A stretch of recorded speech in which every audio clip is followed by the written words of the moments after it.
tal? ¿Cómo le va? Muy buenas tardes. Bueno, ya estamos en septiembre, estamos a un paso de la primavera, ¿eh?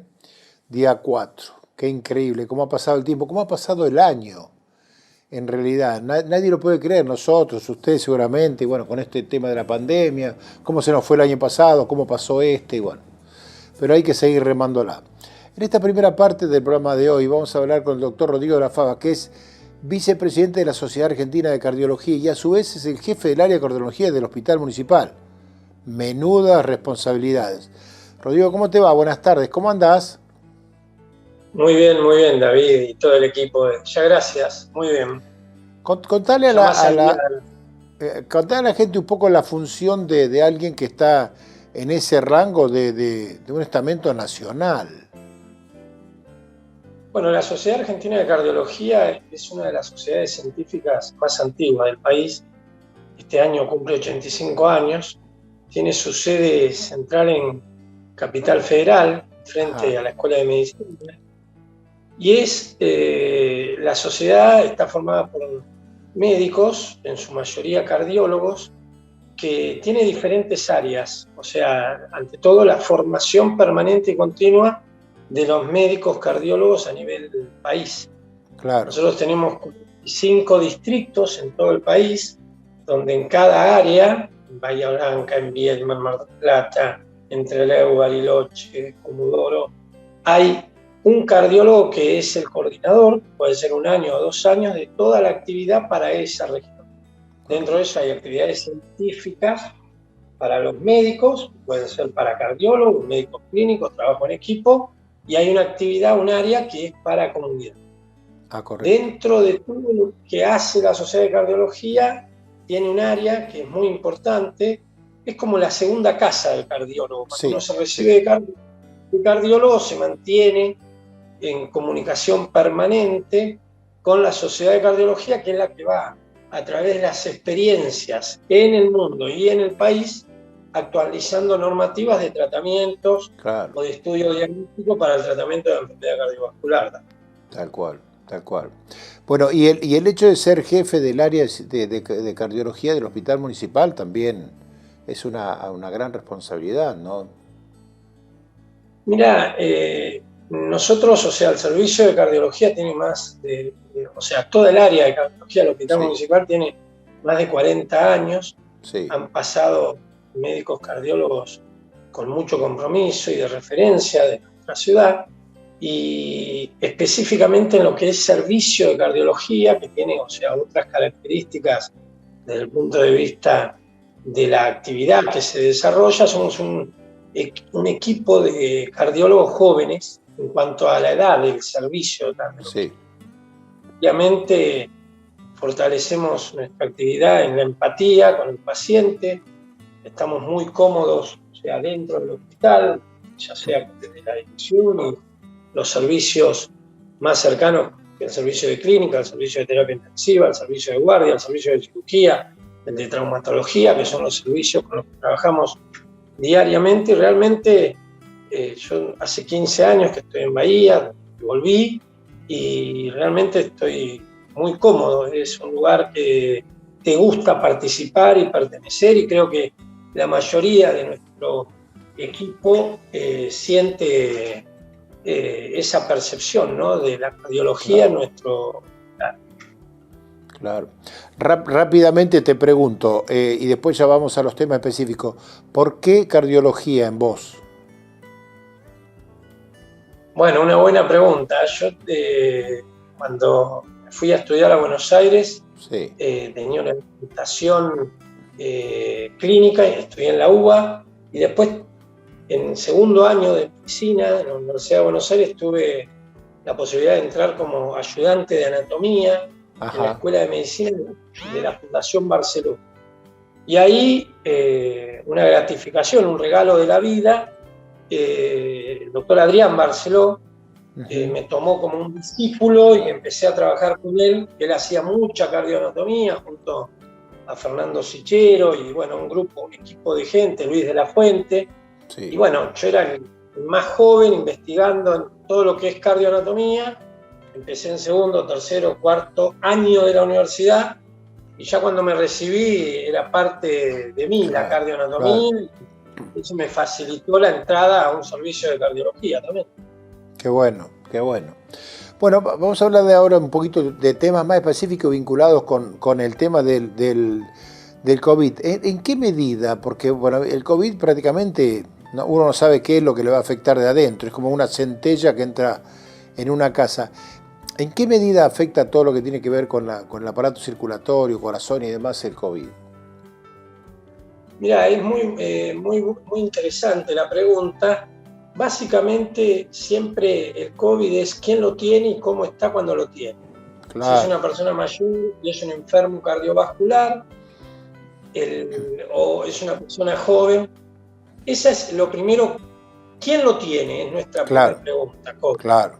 Porque puede ser una persona joven con enfermedad, o puede ser una persona mayor sin enfermedad.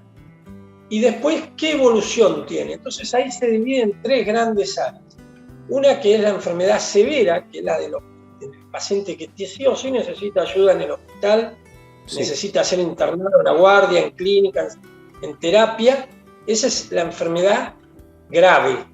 Y después están las situaciones intermedias, que es el paciente que le cuesta pasar los 5 o 7 días en la casa con síntomas, fiebre, palpitaciones, mucho cansancio, mucha tos, y sale del cuadro. Y el tercer grupo, que es la mayoría, es una forma leve que el paciente lo toma como un cuadro gripal un poquito más agresivo o más duradero. Claro. Esos son los tres escenarios. Ahora, cuando el paciente se pone en contacto con el hospital, cuando nosotros le damos el alta, le ponemos, a través de su evolución en el hospital, un nombre a esa enfermedad y ahí vemos cuál es el sistema más afectado. Correcto. Puede ser 1, 2, 3, 4 sistemas. Habitualmente el primero en comprometerse es el respiratorio. Sí, seguro. En algunos casos toca lo cardíaco, pero después puede tener compromiso en la piel, neurológicos, renales. Ese paciente que entró en el hospital, cuando se le brinda el alta, se le da una serie de especificaciones. El tema es el que tuvo moderado y lo cursó en la casa, y a ese le puede quedar algún tipo de secuela en el tiempo, y ese es el que realmente desde el punto de vista del sistema sanitario estamos tratando de convocar y preguntar a ver cómo está. Claro, correcto. De lo que vos me decís es que aquellos pacientes que tienen problemas cardiovasculares se tienen que cuidar más que nadie del tema del COVID, obviamente.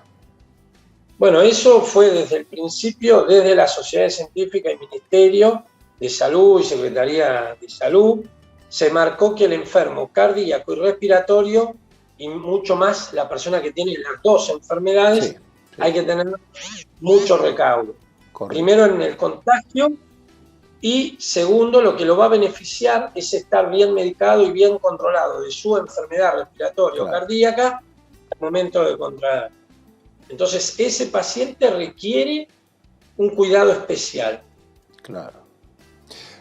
Rodrigo, y el post-COVID, es decir, ¿qué implica? Es decir, que a esa persona por ahí le puede haber quedado algo o no. ¿Cómo tiene que ser el seguimiento? Es decir, de alguna manera le dieron el alta hoy por el COVID, ¿cuándo tiene que volver a ver al cardiólogo para decir, doctor, bueno, zafé de acá, pero bueno, ¿ahora qué hacemos? Bien, mirá, dentro de la enfermedad del curso de la enfermedad del COVID, la mitad una persona va a tener fatiga y le va a costar las actividades diarias, se llama astenia eso. Sí. 25%, o sea, 1 de 4 va a tener falta de aire. Y un poquito menos, 1 de 5 va a tener tos. Eso es mientras se cursa la enfermedad. Correcto. Ahora, lo que vos decís es en el post-COVID. Claro. 15%, o sea, 1 de cada 6 o de cada 7 post-COVID va a quedar con un síntoma, 4 semanas. Y un poquito menos, ese síntoma les va a durar 12 semanas. 12. Hoy el tiempo es 3 meses en el post-COVID.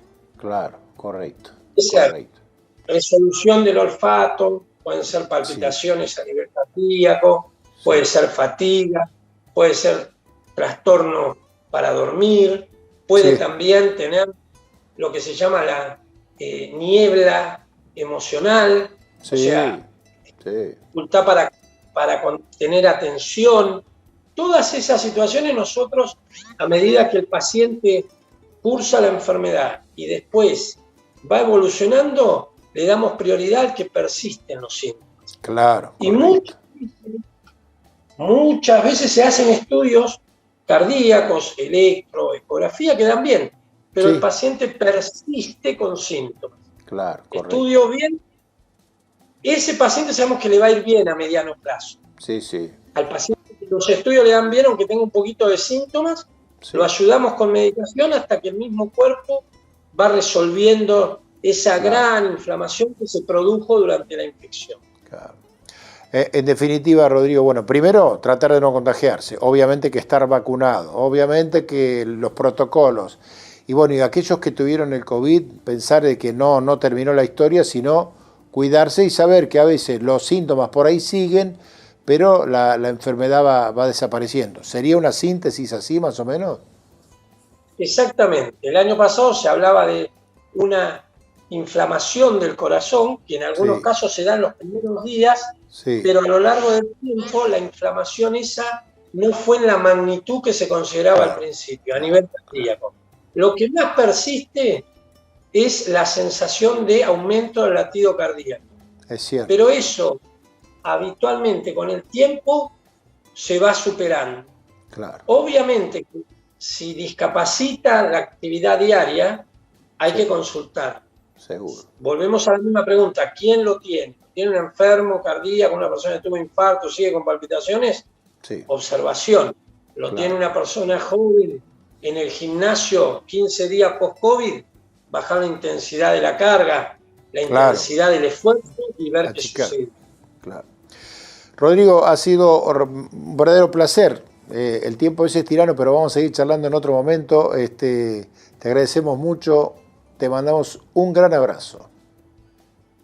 Un gran abrazo a David, todo el equipo, y gracias por siempre estar presentes. Siempre nos ayudan a hacer difusión. Seguiremos estando. Abrazo grande. Muy buenas tardes. Gracias. El doctor Rodrigo de la Fava, vicepresidente de la Sociedad Argentina de Cardiología, jefe del área de cardiología del Hospital Municipal. ¿Cuántas responsabilidades? Y además, ocupándose de las personas que andan con problemitas o no. ¿Usted tiene alguna duda? Haga la consulta al cardiólogo. Vamos a hacer una pausa.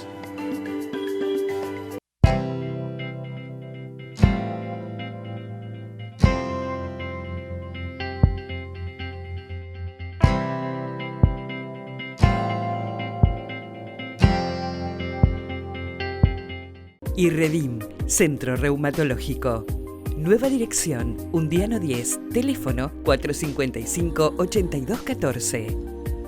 Osrga y Amsterdam Salud unidos para ofrecer los mejores planes de salud a sus beneficiarios. Hospital Italiano Regional del Sur, más de medio siglo atendiendo la salud de la gente de Bahía Blanca y la región. En el Hospital Privado Dr. Raúl Matera te brindamos mucho más que buena salud. 9 de julio 445, 455-8880.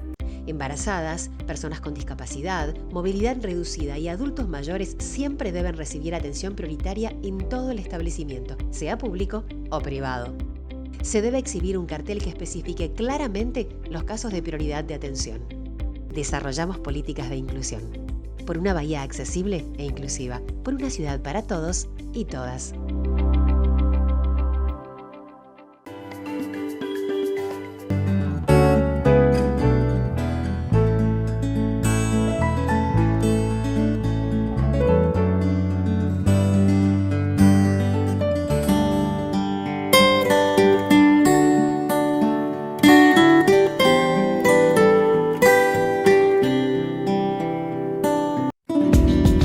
¿Tenés que realizarte un análisis bioquímico? Gama Laboratorios va a tu domicilio. Comunicate y quédate en casa.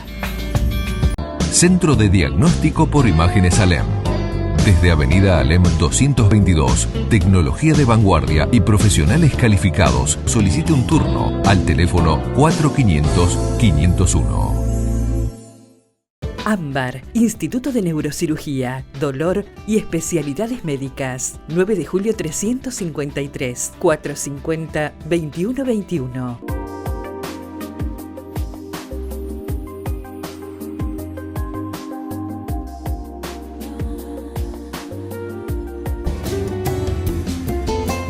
Segunda parte de Hola Doctor, vamos a hablar ahora con el neumonólogo Luciano Melatini. Luciano, ¿cómo te va? Buenas tardes, un gusto de charlar contigo. Hola David, buenas tardes, gracias por invitarme.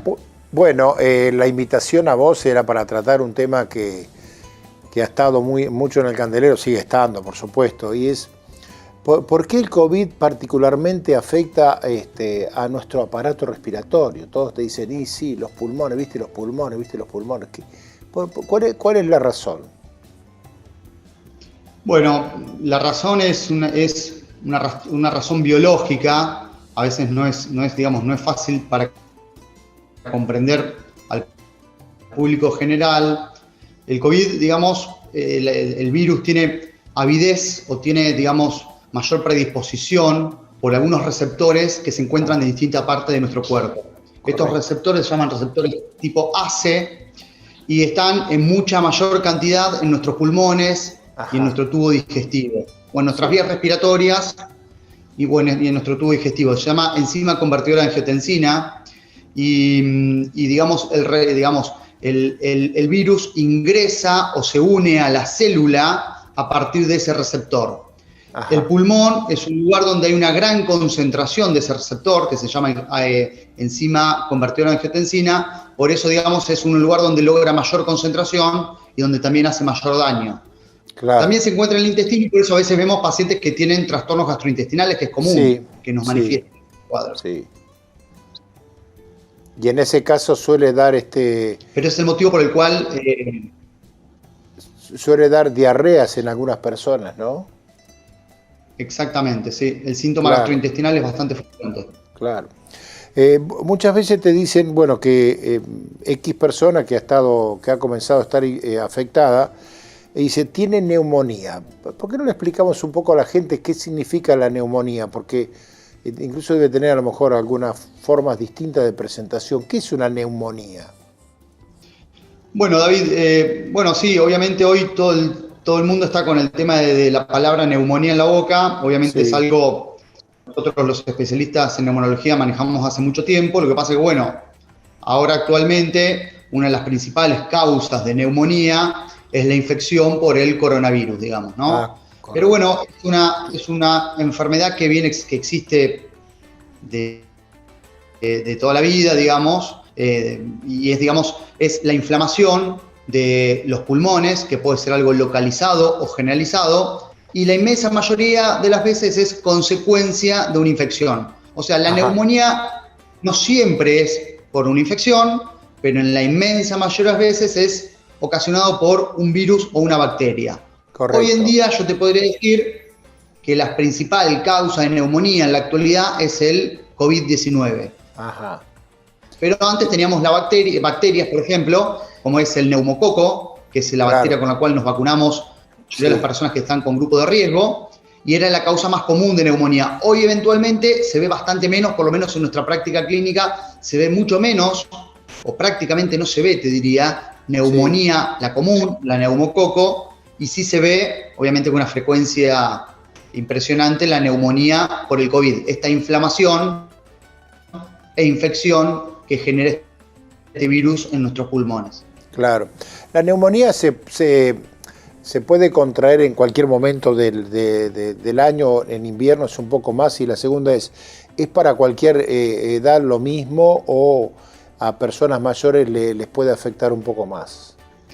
Vos decís, la incidencia o la frecuencia de neumonía en las personas.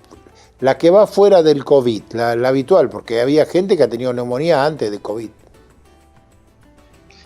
Bueno, sí, los grupos de riesgo para padecer la neumonía común o la neumonía bacteriana habitualmente se encuentran a los extremos de la edad. Puede ser más frecuente en las personas recién nacidas o más chiquititos, y a partir de los 60 años empieza a aumentar la incidencia de neumonía, y esa es la población objetivo en la cual hoy se vacuna para prevenir la neumonía bacteriana, los extremos de la edad, o los chiquitos o los muy adultos.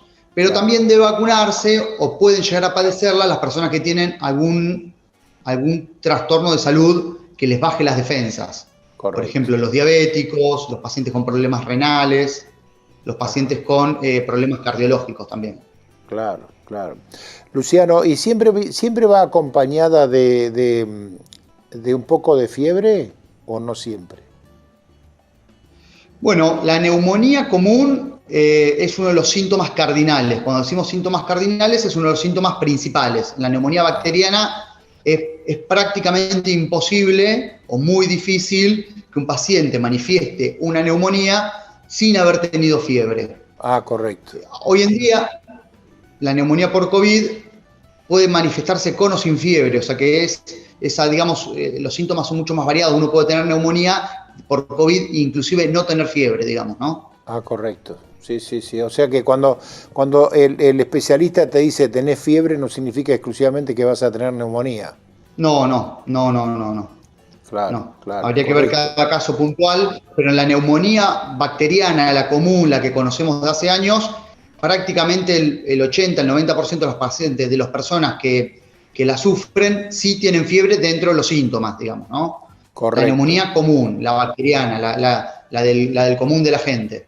Claro. Cuando te hablan de neumonía bilateral, ¿significa que te ha agarrado los dos pulmones? Sí, exactamente. Eso es una característica habitualmente de las neumonías virales. Sí. O sea, las neumonías ocasionadas por virus es común que afecten ambos pulmones. No es tan frecuente, si bien puede pasar, en las neumonías bacterianas. Habitualmente la infección o la inflamación del pulmón es de uno solo y más localizada.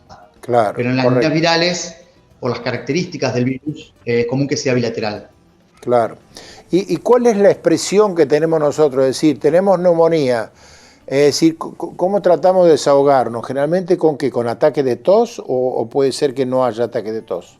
Sí, la inmensa, o sea, los pacientes que tienen neumonía, sea cual sea la causa, tienen ocupadas sus vías respiratorias por una infección. Y habitualmente la constelación de síntomas asociados a esa infección tienen que ver con la fiebre, tienen que ver con la tos, porque la tos es un mecanismo innato de defensa para expulsar algo que está en nuestros pulmones que no debería estar. Bueno, nuestro organismo siente que hay una ocupación incorrecta en nuestros pulmones y, digamos, ontogénicamente o en forma, digamos, muy desde el inicio de la humanidad, la tos es un mecanismo de defensa para intentar expulsar eso. Lo que pasa es que es un mecanismo de defensa habitualmente inefectivo o que no, digamos, termina siendo más un síntoma que una resolución propia de la neumonía, digamos, ¿no? Sí. Claro, porque ustedes a veces suelen preguntar, ¿es una tos seca o despedís algo y qué es lo que despedís? Yo lo digo por una experiencia propia, y yo tenía tos seca, no despedía nada. Después, medio sobre el final, empecé a notar como que algo quería sacar, pero suele ser seca. Bueno, eso es una forma también que uno tiene clínicamente, o sea, a través de los síntomas, darse cuenta de qué tipo de neumonía puede estar sufriendo el paciente. Si el paciente te dice que tose, pero no expectora o no saca ninguna mucosidad, es más probable que se deba más a neumonías virales o lo que llamamos gérmenes atípicos. Ese tipo de infecciones no generan mucosidad o secreciones. Y las neumonías bacterianas son neumonías que se llaman neumonías purulentas, en donde se genera pus, y eso es lo que uno expectora. Entonces, cuando hay tos húmeda o uno expectora, es más probable que tengamos una neumonía por bacterias, y cuando no es así, es más probable que tengamos una neumonía por virus. No es absolutamente cierto, pero es una forma de diferenciar. Claro, pero ¿qué es el caso del COVID, no? Es virósica. No te escuché bien. Digo, ¿qué es el caso ¿qué es el caso del COVID, que es un virus, no? Exactamente. La mayoría de las personas que tienen COVID inicialmente se quejan de tos seca. Es una tos en donde no expectora ninguna mucosidad. Después, luego, con la inflamación de las vías respiratorias sí, empieza a tener algún tipo de mucosidad, pero no es de las características de una infección purulenta, digamos, ¿no? Claro. Luciano, ¿en qué momento se decide, por las características del paciente, que dice, bueno, hay que internarlo? Es decir, por una cuestión de las vías respiratorias o por un conjunto de cosas. Bueno, la verdad que los criterios de internación, o sea, las indicaciones de internación son bastante precisas, digamos, ¿no? Y en línea general, uno de los principales motivos por el cual indicamos internación al paciente es porque le baja el oxígeno y requiere que se lo administremos, o sea, requiere oxígeno para sostenerse. Esas son las principales indicaciones. Obviamente puede haber otras, la edad, síntomas muy floridos y que el paciente tenga mucho malestar, deshidratación, pero habitualmente nos guiamos por parámetros de oxigenación. Si el oxígeno está bajo y hay que administrar oxígeno, esa es una indicación de internación. Claro. La última, Luciano, ¿qué pasa una vez que ha pasado el COVID? ¿Cómo saber cómo quedaron esos pulmones? ¿Es necesario hacer estudios para saber si están afectados, si están evolucionando bien? Bueno, la verdad es que post-COVID pasan muchas cosas y cada vez nos enteramos más.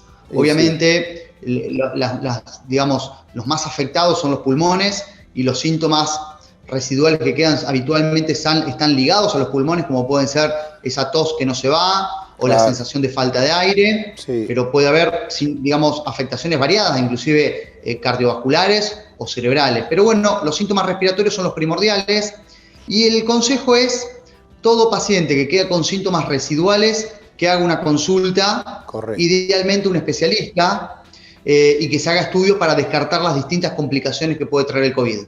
Claro, correcto. Luciano, muy clarito, seguramente que es un tema que da para mucho más. Te agradecemos mucho, por lo menos lo esencial está acá. Te agradecemos mucho, ha sido un placer hablar contigo como siempre. Te mandamos un gran abrazo. Bueno, David, muchas gracias por invitarme y bueno, a lo que necesiten a todos. Gracias. Gracias. Era el doctor Luciano Melatini, conocido neumonólogo de Bahía Blanca, hablando, bueno, ¿por qué los pulmones, no? Y bueno, esa idea final de, bueno, si usted sigue con algún problema en los pulmones, se cansa y demás, consulte al especialista. Él, como todos los invitados al programa, van a recibir un presente de Brick que está ahí en Roca 97. Nosotros nos vamos, pero vamos a retornar exactamente en una semana. Gracias y hasta entonces.